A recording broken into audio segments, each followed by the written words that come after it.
Olá, meu nome é Carolina, eu sou estudante de Física da Universidade Federal do Mato Grosso e hoje nós estamos aqui no laboratório de Mecânica para falar sobre vetores, um assunto que, embora simples, causa muita confusão nas pessoas assim que elas começam a aprender.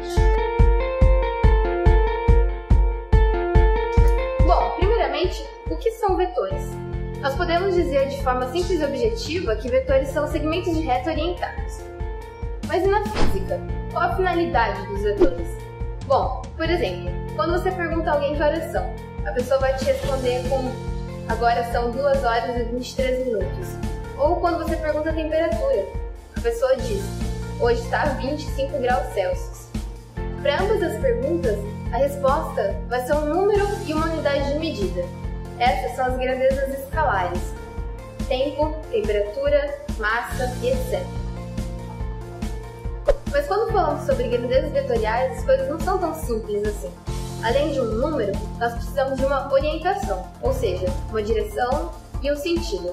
Temos aqui então as 3 principais características de um vetor: o módulo, a direção e o sentido.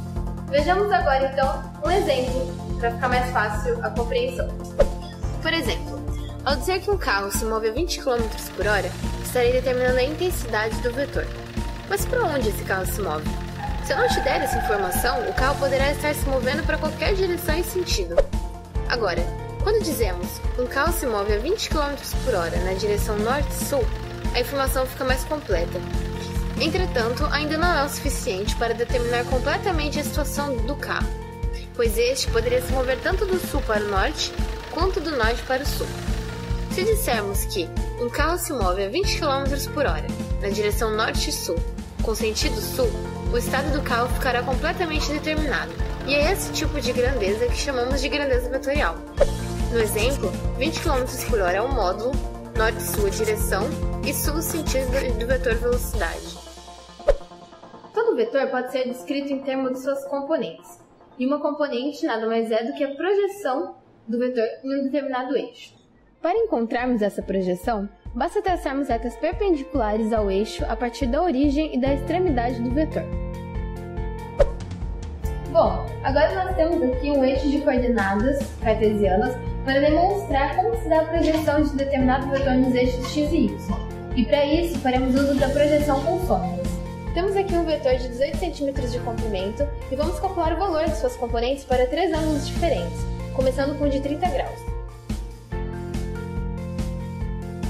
Com o vetor formando 30 graus em relação ao eixo x, temos uma projeção de 15 centímetros e meio, aproximadamente.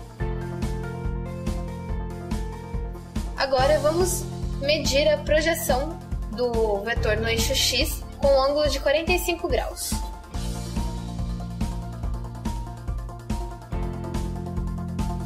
Temos aqui aproximadamente 12,6 centímetros. Formando o ângulo de 60 graus com o eixo x, temos uma projeção de 8,8 centímetros. Fazendo o mesmo processo, mas para o eixo y, chegamos aos seguintes valores.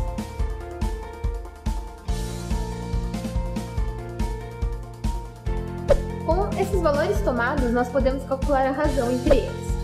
A razão entre a componente x e o comprimento do vetor é o que chamamos de cosseno, e a razão entre a componente y e o comprimento do vetor é o que chamamos de seno.